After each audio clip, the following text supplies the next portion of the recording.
தரிசனம்.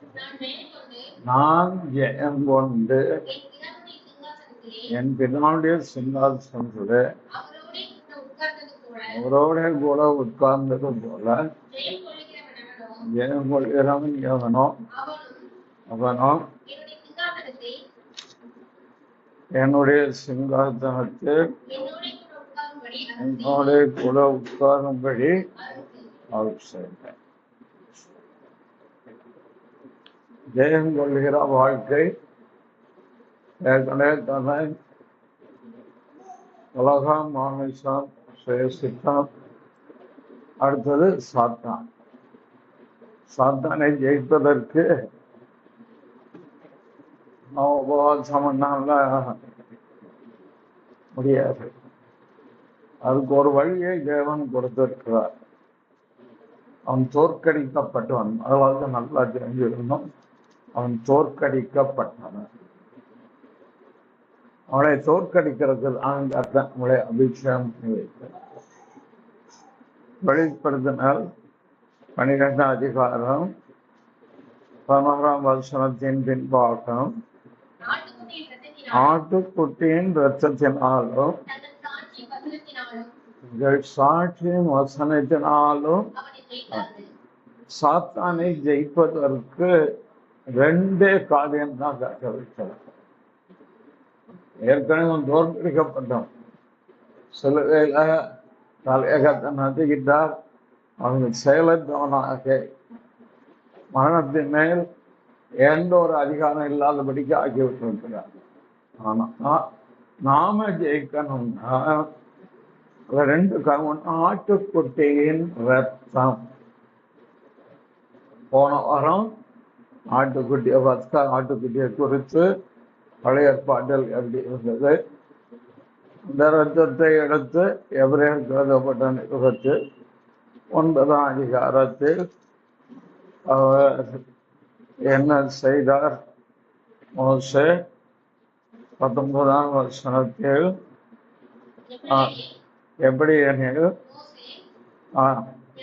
நியாயப்பிரமாணத்தின்படி சகல ஜனங்களுக்கும் எல்லா கடையும் சொன்ன பின்பு இளங்காலை வெள்ளாட்டு கடாய்களின் ரத்தத்தை தண்ணீரோடும் சிவப்பான ஆட்டு மயிரோடும் ஈஸ்வரப்போடு கூட எடுத்து புஸ்தகத்தின் மேலும்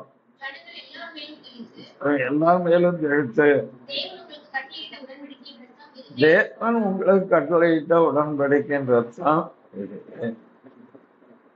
ஆகவே 18ஆம் வசனம் எப்படி சொல்லப்பட்டு இருக்கிறது, அந்தபடி முதலாம் உடன்படிக்கையும் ரத்தம் இல்லாமல் பிரதிஷ்டை பண்ணப்படவில்லை.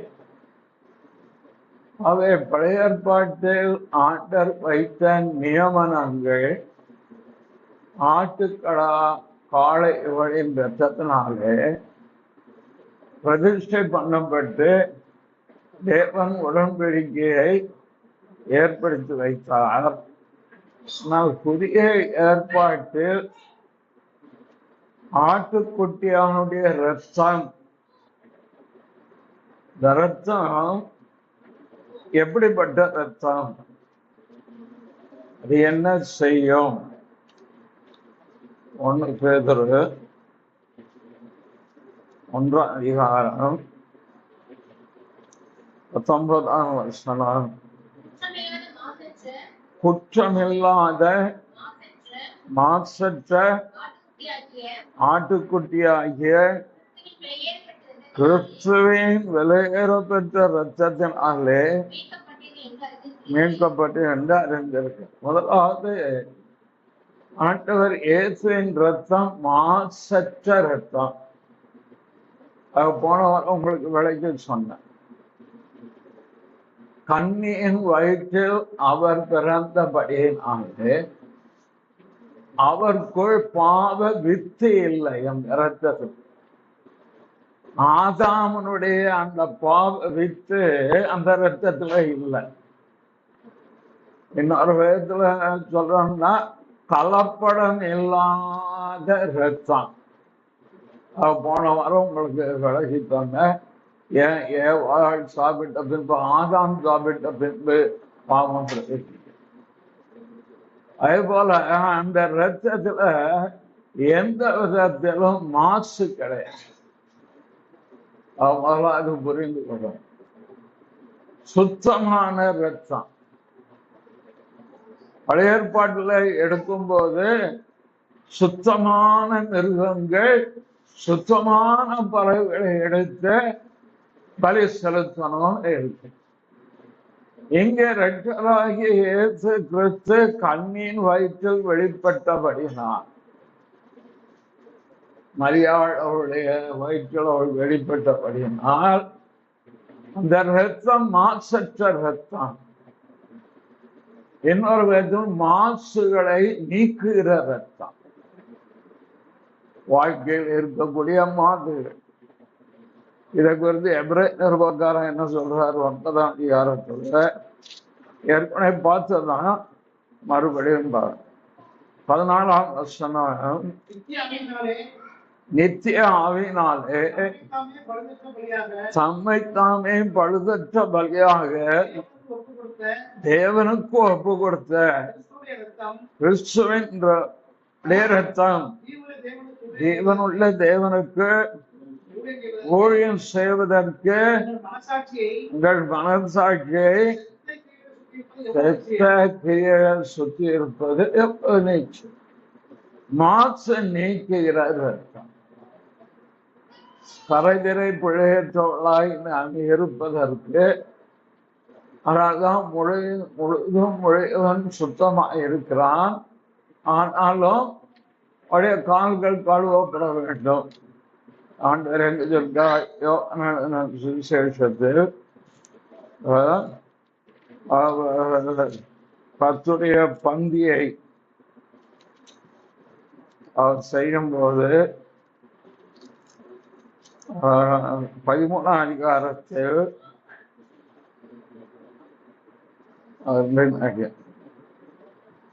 10ஆம் வசனம் 10 சொல்லுங்க. இயேசு அவனை நோக்கி, திறம் கழுவ வேண்டியதா இருக்கும், மற்றபடி முழுவதும் சுத்தமாய் இருக்கிறான். முழுவதும் சுத்தமாய் இருக்கிறான். நாளும் மாசு. இதை குறித்து 1-2 கொரிந்தியர் 7ஆம் அதிகாரத்தில் ஆண்டவர் 1ஆம் வசனத்தில் சொல்லும்போது மிக அழகாக அதை சொல்லி இருப்பார். இப்படிப்பட்ட வாக்குத்தத்தங்கள் நமக்கு உண்டாயிருக்கிறபடியினால், பிரியமானவர்களே, மாம்சத்திலும் ஆவியிலும் உண்டான எல்லா அசுசியும் நீங்க நம்மை சுத்திகரித்து கொண்டு பரிசுத்தமாகுதலை தேவ பயத்தோட பூர்ணப்படுத்து. ஒருவேளை வார்த்தையில தவறு வந்திருக்கலாம், பார்வையில தவறு வந்திருக்கலாம், கேட்பதில் தவறு வந்திருக்கலாம், அல்லது சிந்தனையில் ஏதோ ஒரு தவறு வந்திருக்கலாம். இந்த மாசுகளை மாசற்ற உடைய ரத்தம் நாம் சுத்திகரித்தோடு. ஆனால்தான் சுத்திகரிப்பு என்பதை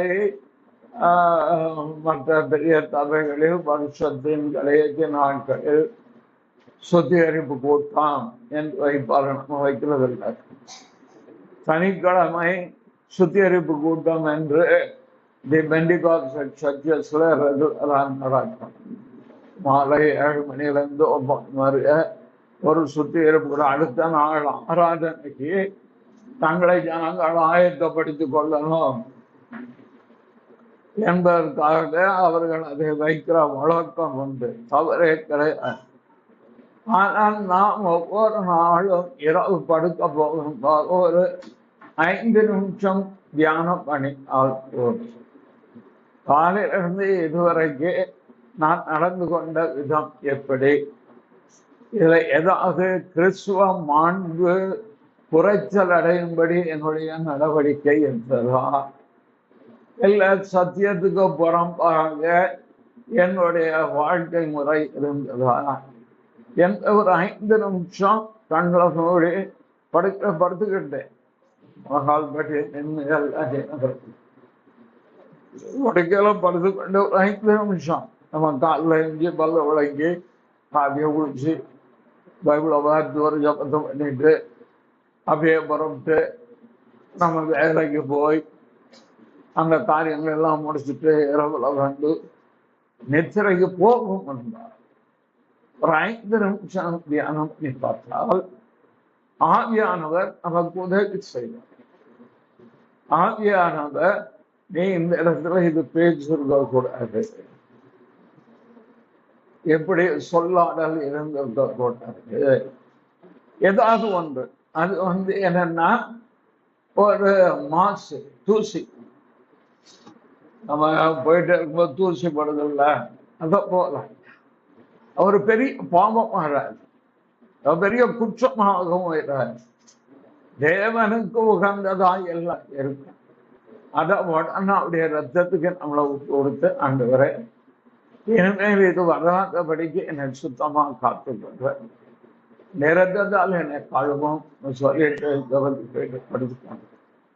அடுத்த முறை நம்முடைய வாழ்க்கை இன்னொரு படி மேலும் தேவனுக்கு உகந்ததாக. ஏன்னா பாவங்களை மறைக்கிறவன் வாழ்வடை மட்டும் அவளை அறிக்கை செய்து அவளுக்கு ஏதோ போறான், கல்தடிக்க விழுந்துட்டோம், அல்ல கிடப்போம், எழுந்திருப்போம், அல்லது கல்வி தூக்கி விடுவார். மறுபடி நம்ம ஓட்டத்தை ஓடிக்கிட்டே போகிறதுக்கு இந்த காரியம் தான் எல்லா அசுசியும். நீங்க இதை நீங்க அனுதினம் ஒரு பழக்கமா வச்சுக்கோங்க. ஒரு 5 நிமிஷம் தான் ஆகும். ஆவியானவர் அப்படியே உங்களை கொடுத்த கிரியேட்டி ஆரம்பிச்சு சுத்த ஆவியானவர் எழுத்து கொடுக்கப்பட்டிருக்கார். வல்லமை வரும், அபிஷேகம், விடுதலை, சோமளிக்கும் வல்லமை, அதே சமயம் நம்மை கிறிஸ்துவின் சாயலுக்கு கொண்டு போகணும். கிறிஸ்துடைய சாயல் இன்னொரு விதத்துல நம்ம சொல்லணும்னா 2 கொரிந்தியர்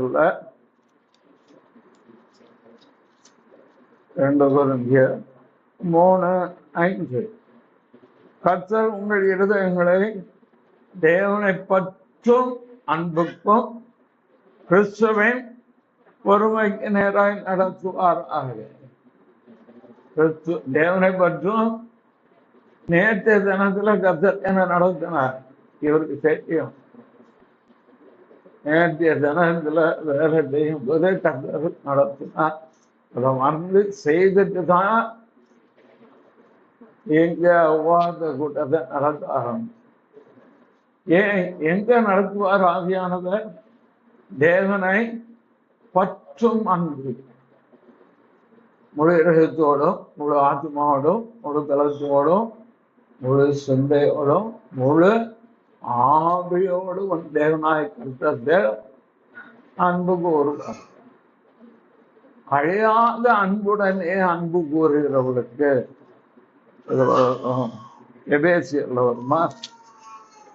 எபேசியர் 6:24 நம்முடைய கர்த்தராகிய இயேசு கிறிஸ்துவிடத்தில் அழியாத அன்புடனே அன்பு கூறையாவரோடு கருது.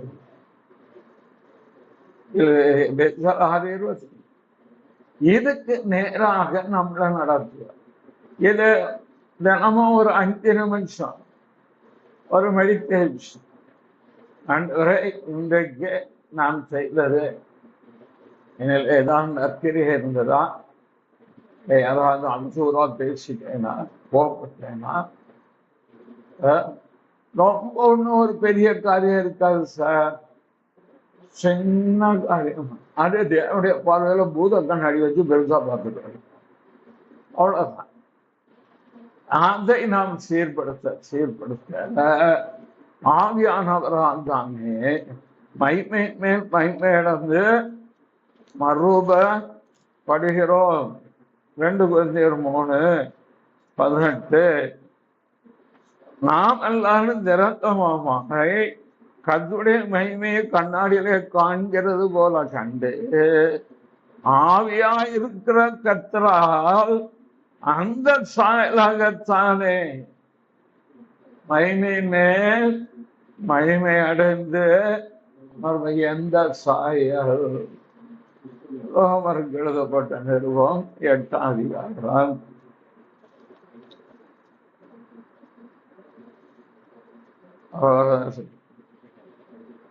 29ஆம் வசனம்.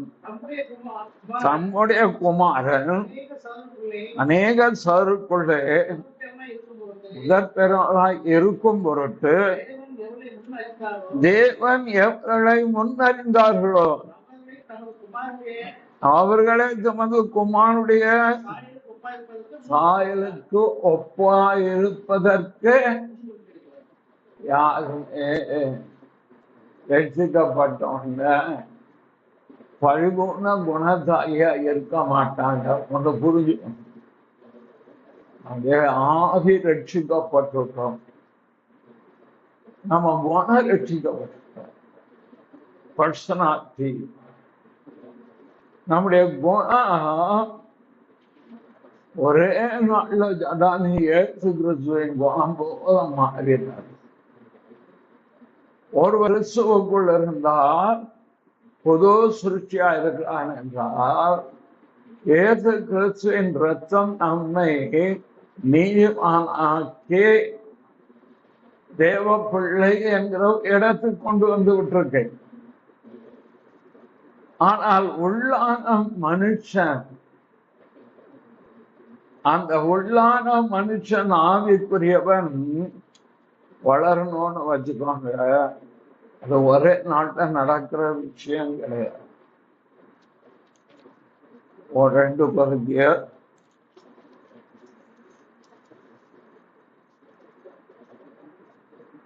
4ஆம் அதிகாரம் 16ஆம் வசனம்.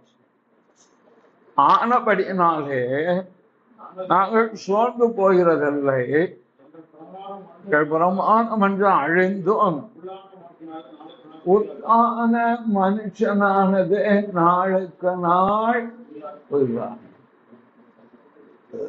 இதை 1 பேதுரு சொல்லும் போது 1 பேதுருல சொல்லும் போது ஒரு மிக அழகாக எடுத்து சொல்லுவார். இதுதான் அசுசிகள் நீங்குவது. அவர் சொல்லுகிற 1 பேதுரு 2 பேதுரு 4ஆம் வசனம் 1:4 இச்சையினால் உலகத்தில் உண்டான கேட்டுக்கு தப்பி திவ்ய சுவாபத்துக்கு பங்குள்ளவர்கள் ஆகும் பொருட்டு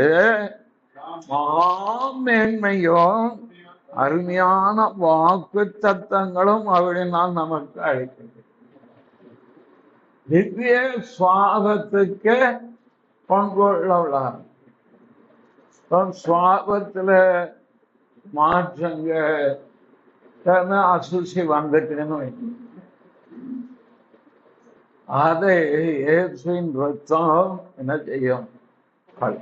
மாசற்ற. 2வது, அந்த ரத்தம் எப்படிப்பட்ட ரத்தம் என்றால் விலையேற பெற்ற ரத்தம். வாசித்தோம்ல 1 பேதுரு 1:19 மாசற்ற ஆட்டுக்குட்டியா கிறிஸ்துவின் விலையேறப்பட்ட ரத்தம். இன்னொரு விதத்துல வேலை கொடுக்க முடியாத ரத்தம். மனுஷ ரத்தத்துக்கு விலை கொடுத்து வாங்கிடுவாங்க, ரத்தம் ஏற்றிடுவாங்க. ஆனா ஆட்டுடைய ரத்தத்திற்கு விலையை சொல்ல முடியும். அந்த விலையேறப்பட்ட ரத்தம் நமக்கு இலவசமாக கொடுக்கப்பட்டு ஆராதனைக்கு வரோம்ல, ஆராதிக்கிறோம்ல. நான் ஏற்கனவே சொன்னபடி எது நம்மளை தகுதிப்படுத்துகிறது? ஆண்டுடைய விலையேறப்பட்ட அந்த ரத்தம், மாசற்ற ரத்தம் என்ன செய்யறது? மாசுகளை நீக்கிறது. விலையேற பெற்ற ரத்தம், விலை மதிக்க முடியாத அந்த ரத்தம் தேவனை ஆராதிப்பதற்கு நம்மளை தகுதிகள். எதுவுமே நம்ம விலைக்கரையும் கொடுத்து வாங்கல, எல்லாம் இலவசம்.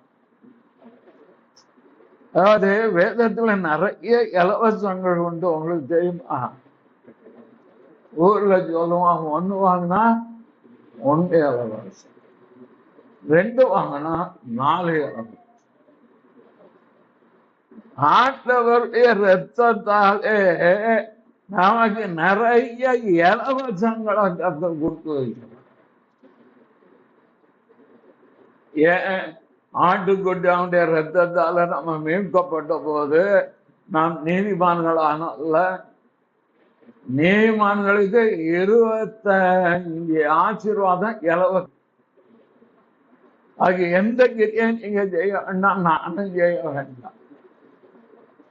நீதிமானாக்குகிற இயேசுவின் ரத்தம் நமக்கு இலவசங்களை கொடுத்துக்கிட்டே இருக்கு.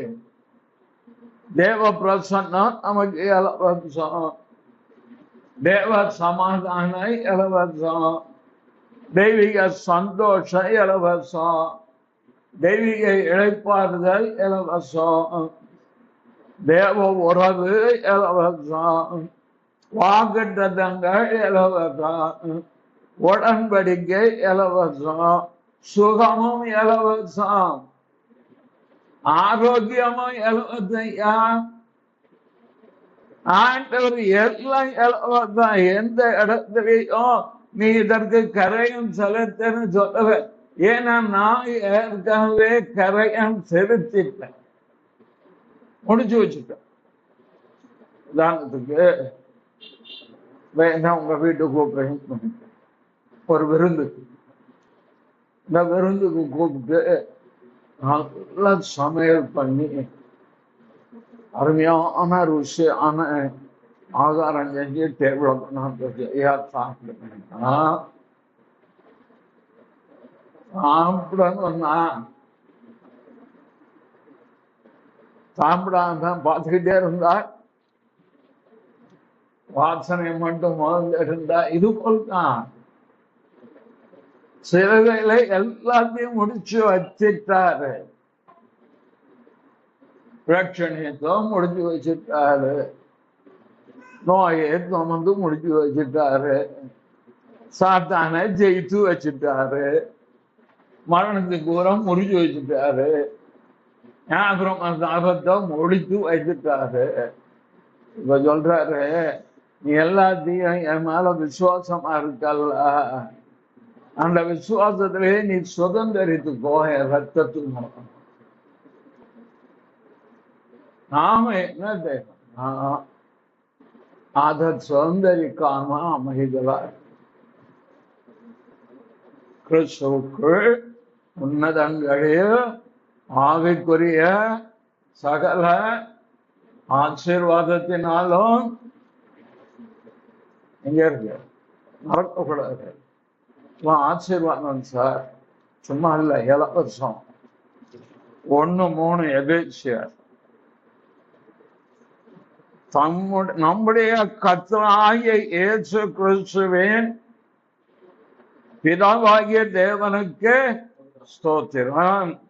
அவர் கிறிஸ்துவுக்குள் உன்னதங்களிலே ஆவிக்குரிய சகல ஆசீர்வாதத்தினாலும் நம்மை ஆசீர்வதி. கிறிஸ்துவுக்குள்னா என்ன அர்த்தம்? ஆட்டுக்குட்டி அவனுடைய ரத்தத்திற்குள், பெற்ற ரத்தத்திற்குள் உங்களுக்கு ஒரு ஆசீர்வாதத்தை வைத்திருக்க, ஆவிக்குரிய ஆசீர்வாதங்களை வைத்திருக்க, நித்திய ஆசீர்வாதம், நித்திய உடன்படிக்கை, எல்லாம் இலவசம் சார். இயேசுவை விசுவாசிக்கிற சொல்லிட்டு அதை அனுபவியாமல் இருந்தால் ஆண்டவர் மேல குறை சொல்ல முடியாது. சரி, இன்னொன்னு சொல், இயேசு கிறிஸ்துவ விசுவாசி நீயும் வேண்டாறு ரட்சிக்கப்படுவீர்கள். ரட்சிப்பு கர்த்தருடையது. நாம ஆண்டவரை விசுவாசிக்கிறோம், ஆண்டவரை தேடுறோம். வாரத்துல ஒரு நாள் தேவ சவுந்து வருகிறோம், இல்லை மாலை வர முடிந்தால் வருகிறோம். சனிக்கிழமை இருக்கக்கூடிய பாசிட்டிவ் வர முடிந்தால் வருகிறோம். ஆனா ஆண்டவர் என்ன சொல்றாரு, நான் ஒன்ன மட்டும் ரட்சித்தேன் நினைக்காத, உன் முழு குடும்பத்தை. என் தாயை 65வது வயதில் ரட்சித்தார். நான் ரட்சிக்கப்பட்ட 2 மாதத்தில் என் மனைவியை ரட்சித்தார். 22வது வயதில் என் மகளை ரட்சித்தார். 27வது வயதில் என் மகனை ரட்சித்தார். மகனுக்கு திருமணம் முடிந்து அவர் தென்னிந்திய திருவை சேர்ந்த மருமகள் சேர்ந்து 2 வருஷத்தில் ஆண்டவர் என் மருமகளை ரட்சித்தார். அவர்கள் ஃபர்ஸ்ட் அசம்பிளி மதுரையில பிதாகுமாரன் பரிசுத்தாவின் நாமத்தினால் மூழ்கி ஞானஸ்நானம். ரட்சணியாம் யாரையும் எந்த காலத்திலேயும் ஆட்கொள்வதற்கு உண்டு. அடுத்தது யாரை ரட்சிப்பு? பேச்சுடைய ரட்சிப்பு. பாருங்க, என்னதான் அதை ரட்சித்தாங்க. நான் இந்த மாதிரி ஒரு சர்ச்சுக்கு போறேன், ஞானஸ்நானம். அந்த சர்ச்சுக்கு தென்னிந்திய திருச்சபையிலிருந்து அங்க போறது ரொம்ப கஷ்டம். நானும் போனேன். தேவன் அந்த ரட்சிப்பை படிப்படியாக காலம் வரும்போது அந்த ரட்சணை காரணம் ஆட்டுக்குட்டியாருடைய ரத்தம். என் பேச்சினுடைய மனம் திரும்ப ரட்சிப்புக்கு ஜெபமணி எதிர்பார்த்து இருக்கோம். காரணம் என்ன? ரட்சிப்பு கர்த்தருடைய. அந்த ரட்சிப்பு எதுல இருக்கு? ரத்தத்துக்குள் இருக்கு. சிலுவை சிந்தனை ரத்தத்துக்குள் இருக்கு. அதுதான் சொல்றேன், இயேசு கிறிஸ்துவானவர் நம்மை ரட்சித்த மாத்திரமல்ல, சுசிலாமாவுடைய அம்மா 84 வயதுல இயேசு தங்கத்துறை அவருடைய துணைவியார் ஏற்று அது குடும்பத்துக்குள் போகும். நீங்க மட்டும் உறுதியா தேடுறதுல ரத்தத்துக்குள்ள அவங்க வச்சுக்கிட்டார்.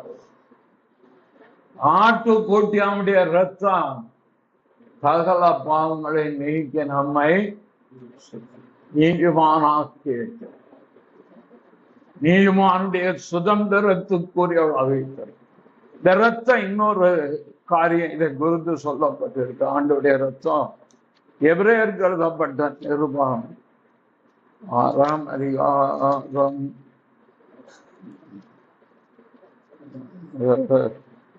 6 கிருபையின் ரத்தம், கிருபையின் ரத்தம் என்று வரும். அதாவது அதை காலின் கீழ் போட்டு நசுக்குவீர்களானால் கிருபையின் ரத்தத்தை என்ன செய்தவன்?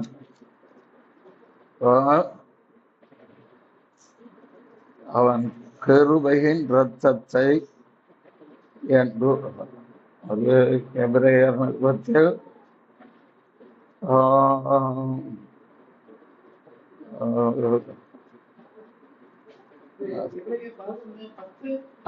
11:10 என்னையா 29 10:29.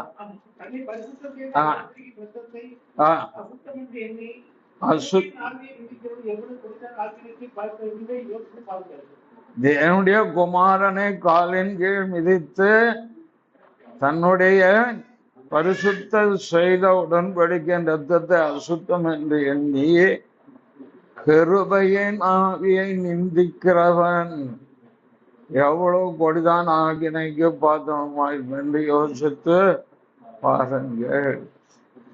கிருபையின் ஆவியை, கிருபையின் ரத்தம் அது. இந்த ரத்தம் கிருபையாக நமக்கு மனுக்குலத்துக்கு சிந்தப்பட்டது. ஏன் அது கிருபையின் ரத்தம் நம்ம சொல்றோம்னா காரணம் கிருபையும் சத்தியமும் கிறிஸ்து மூலமாக வெளிப்பட்டது. இங்க இருக்க யோவான் சுவிசேஷத்தில் நாம் பார்க்கும்போது அந்த ரத்தம் நம்மை சுற்றி இருக்கிறது மட்டும் அல்ல, தகுதிப்படுத்துகிறது. 14ஆம் வசனம் 1, அந்த வார்த்தை மாம்சமாகி கிருபையினாலும் 1:17 பார்த்தீங்க.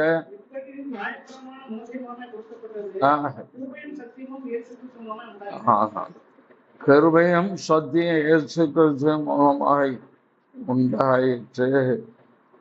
கிருபையினாலும் சத்தியத்தினாலும்.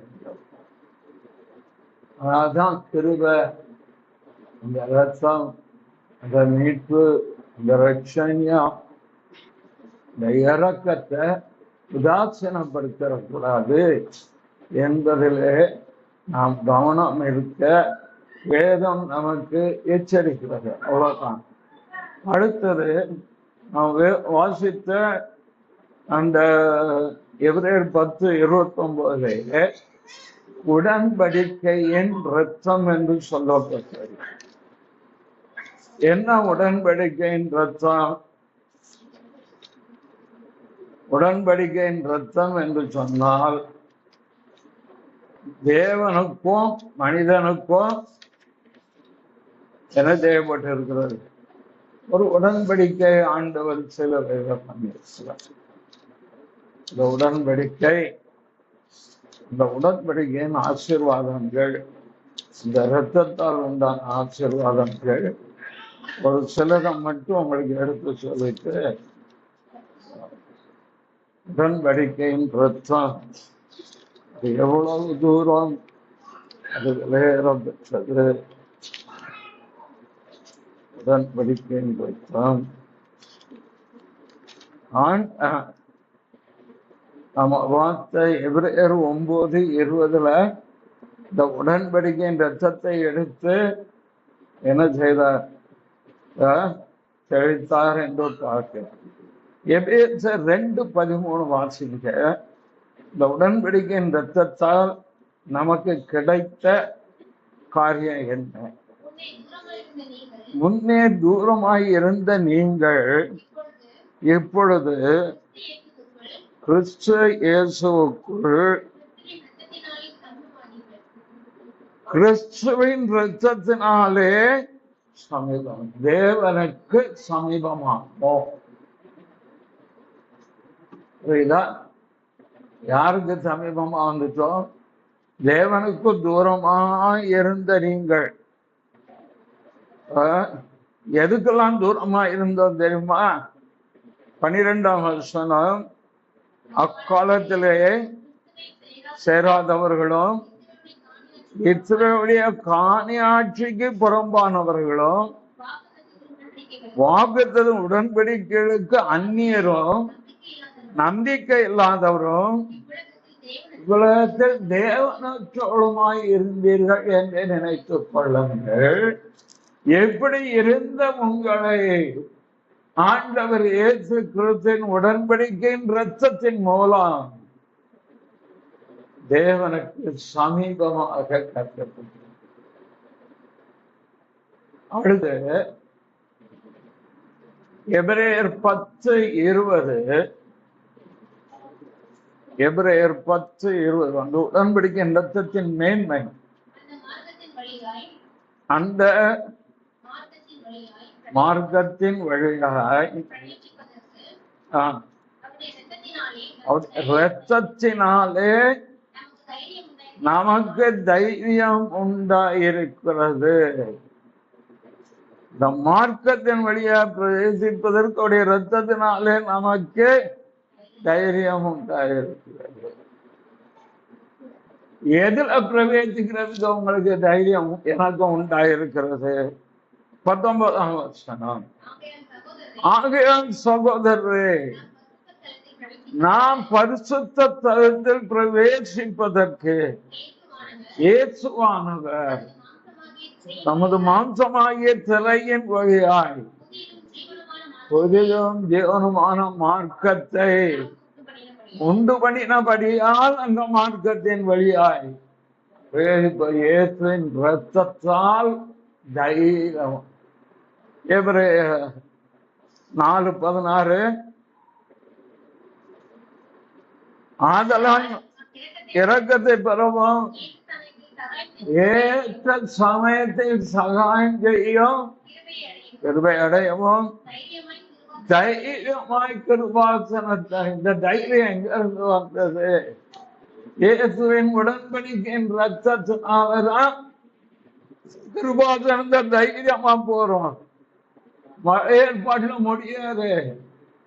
பரிசுத்த தலத்துக்குள்ளே ஆச்சாரியம் மட்டும்தான் போகணும், லேட்டன் போக முடியாது. பரிசுத்த தலத்துக்குள் பிரதான ஆச்சாரியம் மட்டும்தான் வருஷத்துக்கு தரல. இந்த கிருபாசனத்துல போய் ரத்தத்தை தேடிப்பா. கிறிஸ்து உடன்படிக்கையின் ரத்தத்தின் மூலம் கிருபாசன தண்டையில் சேர்வதற்கு தெய்வ கிருபாசனத்தில் தான் வந்திருக்கோம். அந்த கிருபாசனத்திலிருந்து இறக்கமும் ஏற்ற காலத்தில் சகாயம் அர்த்தம் உதவி செய்யற கிருபையும் இறக்கமும் கிடைக்கும், உதவி செய்யற கிருபை. ஏதாவது இன்னும் 1 வருஷம் கழிச்சு உங்களுக்கு ஒரு உதவி தேவைன்னு வச்சுருக்காங்க, தேவ தயவு தானா அதை உங்க கையில கொண்டு வந்து சேர்த்துடும். அதை அனுபவிக்கிறோம். ஏதோ ஒரு மனுஷ தயவு தேவை, ஏதோ ஒரு காரியம் நமக்கு நடக்கணும். நம்ம ஜெபித்திருக்க கூட மாட்டோம். ஆனா இன்னைக்கு ஜெபிக்கிறோம்ல, இன்னைக்கு ஆண்டோடைய சுமந்து கொண்டு இருக்காங்களா, இந்த தயவை என்னைக்காவது ஒரு நாள் வைக்கிறோம். சகாயம் ஏற்ற காலத்தை நல்லா கவனிக்கணும். வார்த்தை ஏற்ற காலத்தில் உங்களுக்கு எப்போ அந்த உதவி தேவைங்கிறத தேவன் அறிந்தவர் காலத்துல கருத்து தயவு கொண்டு வந்து கொடுத்துருவார். எப்படி ஆச்சுன்னு நம்ம காண முடியாது. அடுத்தது ரோமர் 5:9 இந்த ரத்தத்தின் மேன்மை. ரோமர் 5 அவருடைய ரத்தத்தினாலே நீதிமான்களாக்கப்பட்டிருக்க கோபாக்கினைக்கு நீங்களாக அவராலே நாம் ரட்சிக்கப்படுவது அதிக நிச்சயமா. தேவ கோபத்துக்கு நீங்கள் ஆக்குகிற உடன்படிக்கின்ற 2 தெசலோனிக்கேயர் பார்க்க முடியும்.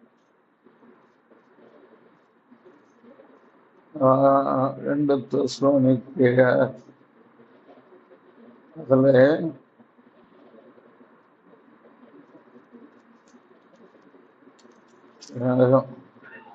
1 தெசலோனிக்கேயர் 5ஆம் அதிகாரம் 9ஆம் வசனம்.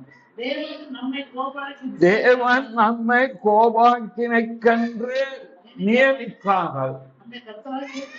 நம்முடைய கர்த்தராகிய இயேசு கிறிஸ்து மூலமாக ரட்சிப்படுவதற்கென்றே நியமித்தார். இதைத்தான் நம்ம ரோமர் 5:9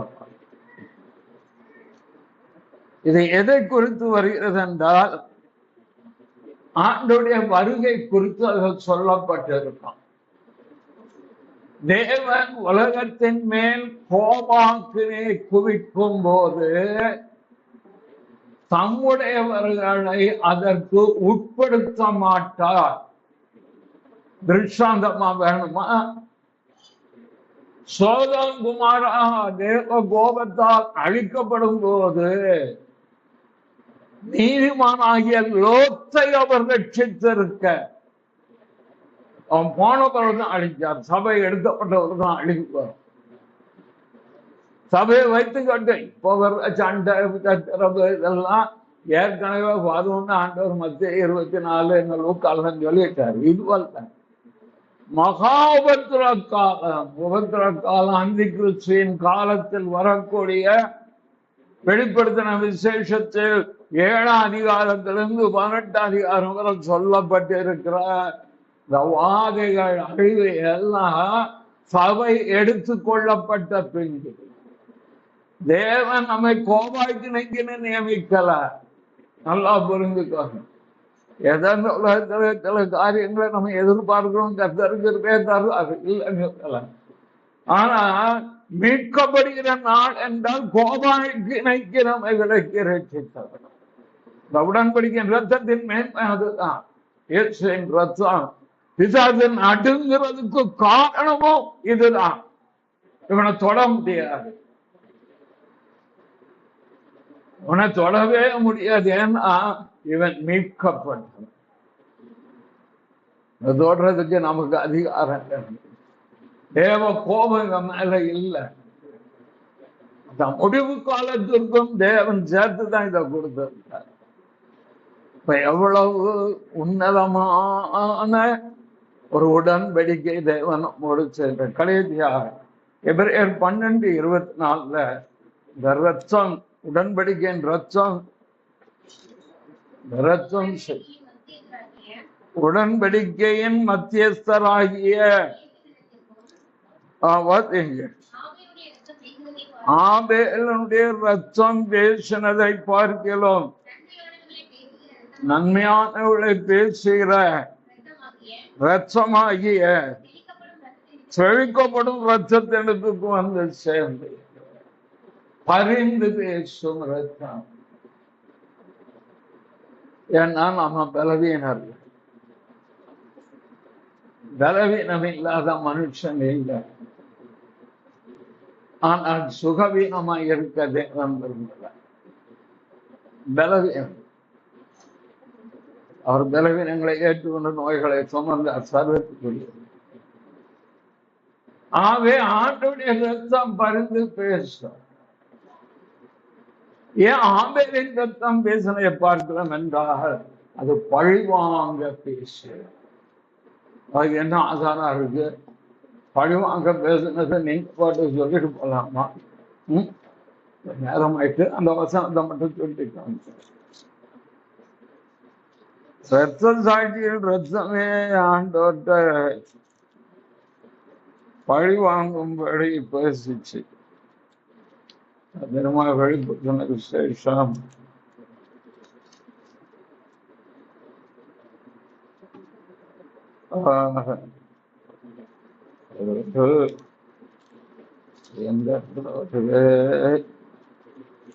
ரத்த சாட்சிகளின் ரத்தம் ஆண்டோடத்துல எங்களுக்காக எப்போ பழி வாங்குவீர் என்று சொல்லும்போது உங்களுடைய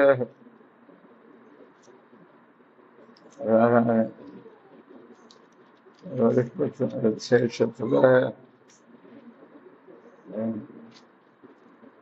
வார்த்திருக்கிறேன். நான் சரியாக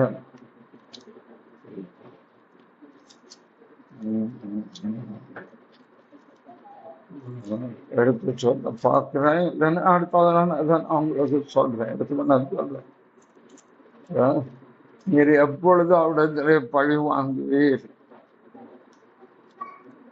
என்று சொல்லி அந்த ரத்தம் பேசும். 6ஆம் அதிகாரம் 10ஆம் வசனம், அவர்கள் பரிசுத்தம் சத்தியமுள்ள ஆண்டவரே, தேவரீர் பூமியின் மேல் குடியிருத்து எங்கள் இரத்தத்தை குறித்து எது வரைக்கும் நியாயத்திற்கு செய்யாமலோ பழி வாங்காமலும் இருப்பீர் என்று மகா சத்தமிட்டு கூப்பிட்டார்கள். அவர் யார்? 9ஆம் வசனம். அவர் 5ஆம் முத்திரை உடைத்த போது தேவ வசனத்தின் நிமித்தமும் தாங்கள் கொடுத்த சாட்சி நிமித்தமும் கொல்லப்பட்டுடைய ஆத்மாக்களையே பலிபீடத்தின் கீழே கண்டேன். அவர்கள் படியப்பமாகி, இதுதான் மனுஷுடைய ரத்தம். இயேசுவின் ரத்தம் பரிந்து பேசுகிறார். என் மகன் அறியாமல் போயிட்டான், இன்னும் நேர்வதற்கு திரும்ப கொடும், பலன் கொடும், கைவிடாதீரும், தயவாயிருக்கட்டும், இறக்கம் செய்யும், இவருக்கு என்ன அதிகம் நான் போதனை கொடுக்கிறேன், பலன் கொடுக்கிறேன், வாழ்ந்து சுயித்திருக்கட்டும், நிச்சயத்திற்குள் நல்ல